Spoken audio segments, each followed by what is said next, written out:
Welcome to Breaking the Couch, a weekly conversation demystifying what happens in and behind the therapy scene to support your healing journey. We're your hosts. I'm Dr. Dowdson, a licensed clinical professional counselor, a certified school psychologist, and a trauma specialist with Playfully Psyched. And I'm Dr. Jo Harchi with Soft Art Psychology, a licensed clinical psychologist. We're here aiming to provide you with mental health tools to address the cycle of generational trauma across the age span, from infancy and childhood to adulthood. For more information, visit our Instagram page at Breaking the Couch or our website, breakingthecouch.com. While we hope you love listening to and learning from our podcast, it's not a substitute for a relationship with a licensed mental health professional. Today, we actually have procrastination. I'm going to kind of talk about what that looks like and how to help people with that and all those things. So I'm going to let you take it away, if that's okay. Absolutely. Yeah. So this kind of came up or comes up in a lot of different sessions. And I thought, why not kind of break this down a little bit more? This isn't necessarily like a how-to, but you could use it that way. So folks have been talking with me about, procrastination for like multiple sessions within their therapy course. And what I've recently been finding out is it's been helpful to kind of look at what they call procrastination, like with a really detailed lens, because I think sometimes, we as humans might shame ourselves and call it procrastination, but it could be something else, right? So like what I've done with folks is like find out what it looks like for them and in a more detailed way, figure out if they have like, let's say like 10, 20 things they want to get done on their to-do list, right? Looking at specifically those things and seeing if there's a charge. And like when I say like a charge, I just mean like that thing for me, right? It feels fluttery in my heart. Like it feels like my heart races a little bit, like feels like I might like notice some tension in my low back. Everybody has like what that looks like for them. Where they feel it in their body. Exactly. So like if you feel like intense about something, look at that with somebody who you could trust, hopefully. And we look at that, and then when we take away the charged things, we can kind of separate, here's the stuff that like basically brings up some activation, some stuff in your body, and then here's the stuff that like maybe doesn't. And then people will like fly through the stuff that doesn't. And what like once we're able to parse that out, we look at specifics as to like what is coming up for them. And so why this is on a trauma podcast is that I think sometimes we want to call stuff, and I'm overgeneralizing here, of course, but I think sometimes we want to call stuff procrastination or like something negative when it's really like a protection. And you and I have talked about this on the podcast a lot. We might be putting something off because it makes us scared or it makes us feel nervous. And that's okay. Like we could look at that with a safe person. And we can like hold that fear right here and still get to the things that you want to do and the things that you love and that make your heart sing, without having to put those off and calling yourself a procrastinator or being like negative towards yourself when really you want to get to those things. You're just maybe scared. I wonder, so you're kind of saying that by dissecting it a little bit, it may eventually either make it easier to do it or help you get to the root of why it was hard in the first place and like start to heal that over there. Does that make sense? That's exactly, thank you for like summarizing. That's exactly what I'm trying to say. And you and I have done this together, right? Like I remember, for example, like I'd be at such and such like hospital working, right? And I will not have touched my notes for the longest. And you'll be like, what's there? Like, so you and I have done this together for a long time where, we might help each other kind of look at what's actually underneath it instead of just blaming and shaming, and because that's never helpful. No, it's not, because it's not gonna get the thing done, right? And you don't feel good about not getting the thing done, and then you're beating yourself up about not getting the thing done, and so it's just like there's no movement in the right direction. So I love that. I wonder about what just came up when you were talking is, I wonder if that makes it even more scary though, when you, like you said, you'll have these things, you can fly through them, and then you have this like list of what, even if it's like 2 or 3 things, but like there's this like of all these things that give me a charge, it's like, Mhm. I don't know. But I think what you're saying is like the first thing you said was hopefully go through that with someone that you trust. Like basically you're saying try not to do that alone if you can help it, because it is heavy and already giving you a charge. And obviously it's natural for us to turn away from things that make us uncomfortable. Um, and it feels counterintuitive to lean into something that is scary, because your brain is saying, hey, it's scary, you could die, or hey, it's scary, like this is unsafe. So like why would you lean into it? But if you're doing it with someone safe, then they can help reassure you, um, and be there alongside you. I would also say with when you're doing that, and if you do it alone, because if you're just that's your preference, Mhm. you all probably know I'm going to say this, but ground yourself, right? Do some breathing activities, shock your system, do something with an ice cube, splash cold water in your face or sink your face in some cold water for a few minutes. Sing, dance if you can. Like there's a bunch of different things you can do to go into that. So I always say I package it this way. Check in with yourself, notice if there's a charge, put it on a scale if you can, then implement something that's grounding, right? Or relaxing or soothing. Implement it, then check in with yourself again to see if it helped you re-regulate, right? And if it did, great. And if it didn't, try it again or try a different one. And then once you've kind of gotten yourself down to a lower number, so if we say like a scale from 1 to 10 or 0 to 10, where 10 is extremely elevated and 1 is like nothing or neutral, you've gotten yourself below that 4 or 5 mark, then go ahead and explore the charge. Then go ahead and explore the fear.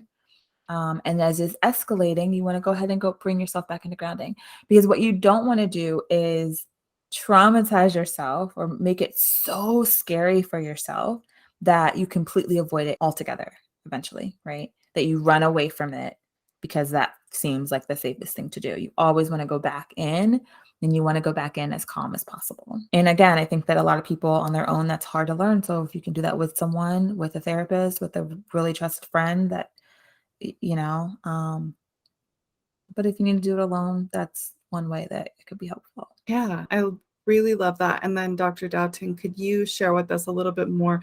You and I know what we're talking about when we say scale, but could you share with us a little bit more the bigger audience, larger audience, like what we mean when we say something like scale? Yeah, so you put it, so you, I would say like put your feelings on a scale, measure your Yeah. distress, measure your fear, whatever. And usually the scale, you're going to put it on like a numerical scale. You can also create one that's like colors, that's all these different things. But let's look at a numerical scale, and you want to set the ends of it. So if you do like 0 to 10, for Mhm. example, where 0, if we say distress, I want to measure my level of distress, right? So with 0 being no distress, right? Or pretty neutral, and 10 being so distressed that I am like near a panic attack, or I am enraged, whatever. I'm just so distressed. I'm so dysregulated that I can't even think straight. It's the highest it can be. I want to kind of gauge that for myself. Where am I? Am I an 8, a 7, 6? What number would I put that on? And I want to check Mhm. myself. And I use that if we're doing something that's kind of balanced, like that 0 to 10 or that 1 to 10, looking at that 5 as the middle point, right? You want to be below 5 before you start and going into towards something scary or uncomfortable, right? And you want to end when you're below 5, right? So you want to um, check in with yourself. I'm at a 7. Okay, what do I need to do to bring myself Mhm. down to at least a 4? I'm going to Mhm. take some deep breaths. I'm going to do a few cycles of deep breathing. And then I'm going to check in. Okay, those few cycles of deep breathing. Oh, okay, that brought me down to right about a 5, I think. Let me just do another cycle of deep breathing to get me down to at least a 4. I'm down to a 4. Okay, let me go in to this really scary exploration. I'm exploring. Oh, this is coming up for me. Oh, this happened when, oh, okay. Now I'm feeling really elevated and I'm getting back up to an 8 or a 9. Okay, like I'm gonna pause in. I'm gonna bring myself back down to that 4 at least. And then I'm gonna go maybe just briefly back into that exploration piece. just to basically tell her, I'm not scared of you. You don't control me, right? Go back Mhm. in and then end yourself out with something grounded. What you don't want to do is just like go back into that scary thing and be like, oh, I need a ground because I can't do it, and then never revisit it, because that actually reinforces avoidance. Because it basically told your brain, see, I told you that was scary. It was scary enough for us to leave and we had to stay gone. So we don't want that. We don't want to make it worse. We want to make it better. Is that Yeah, perfect. I love that. And I feel like people could do that with this very episode. If they're like, okay, I have that one thing that I really need to get to, and I keep calling myself a procrastinator, and you know, it starts to feel scary while even listening to this, you can pause. Do mm-hmm. some of the strategies Dr. Dalton just talked about, like check in with yourself, see what you need to do to. I kind of imagine it like if I'm caring for a baby, right? And the baby is like, I see you smiling over there when I say baby, like, and the baby is like, crying or moving, like seeming uncomfortable. I might do one thing in this moment to soothe baby, and then 5 minutes later, I might do a whole other thing that feels more soothing for baby. So why are we any different? We're really Mm-hmm. not. For now. So yeah, soothe your baby, soothe your inner baby, and and that actually isn't. It's like kind of a flip on the term of like babying someone, Mm-hmm. right? Because when we actually soothe our inner baby, or we're kind of tending to those different things that we need, we're actually able to get to the thing that we've been supposedly putting off. Mm-hmm. Mm-hmm. And I think that's so hard too. I think a lot of people will create like a negative story or a negative narrative that like, oh, I'm a procrastinator. And then that label just becomes something that like means that that person isn't going to be able to do the thing that they wanted to do, even though they could walk through that fear in a really beautiful way, like you had outlined, like just by like sort of checking in, taking it slow, not sort of flooding themselves with really intense experiences that will maybe make us go away. Mm-hmm. Absolutely. Absolutely. The only other piece I want to add to this, and again, this is gentle. I'm being gentle with all of you, and I just want you to, if you need to use this as an identity, do what you feel is right. But I also want to plant the seed that you don't have to have an identity of I'm a procrastinator. People say Mhm. I am a such and such. When we own identities like that, it can be really hard for us to do the things we need to do to change or heal or grow, because we are then saying that is like a stagnant point. This is who I am. I am a procrastinator, instead of like, this is something I do sometimes when I'm scared, Mhm. or this is something I do sometimes when it's uncomfortable, or this is something that I do. This is something that happens when I am not looking at the clues around me that I need to do something differently. So you don't have to be a procrastinator to procrastinate sometimes, or to be afraid of something on your to-do list. So I just wanted to put that out there. Yeah, I appreciate that because yeah, I don't want to tear down people's fences. If that label is helpful for them, then that's fine. But Mhm. there is some wiggle room with that, and hopefully some maybe a path to what they actually really want. Yeah. Mhm. Mhm. Mhm. Yeah. Well, okay.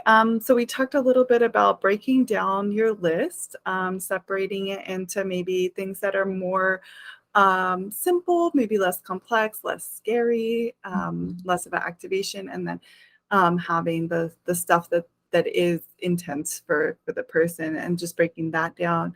We talked about grounding oneself before and after. You even talked about checking in with the scale, seeing Mhm. where we're at. And then I'm going to break this down even further in case it was hard to like chew on, right? Like we talked about breaking things down, grounding yourself. Dr. Dalton gave us a helpful map, right? Checking in, putting it Mhm. on a scale, the number scale we talked about, grounding, um, checking in again. And if Mhm. it's still escalating, grounding again, and just keep Mhm. kind of doing that whole thing so that you don't run away or avoid the very thing that you want to get to. Absolutely. And so just a reminder that we are available for comments, questions, topic ideas. You can tag us on Instagram, tag us in your stories, send us a direct message. You can leave comments on YouTube for us. You can where's another? Oh, our website. You can visit our website. There's a survey you can fill out. You can be completely anonymous on any of these things, or you can identify yourself. You can also leave a voicemail message. I know that that's most people don't do that as much these days, but it's an option. You can visit us on Anchor and leave a voicemail, and you can let us know if you want the actual voicemail on the podcast, or we can just respond to your questions there. And then sometimes when we mention books or special things, we tag a link to our bookshop. The bookshop really helps save local bookstores from shutting down. And then we also get a really, really small kickback that helps us produce more episodes to be able to help whomever needs it. All right. Until next time. If you are looking for a therapist for yourself or your child, you can visit our websites, playfullypsych.com or softheartpsychology.com. We appreciate you joining us this week and can't wait till there's another opportunity to jump on the couch with you next week.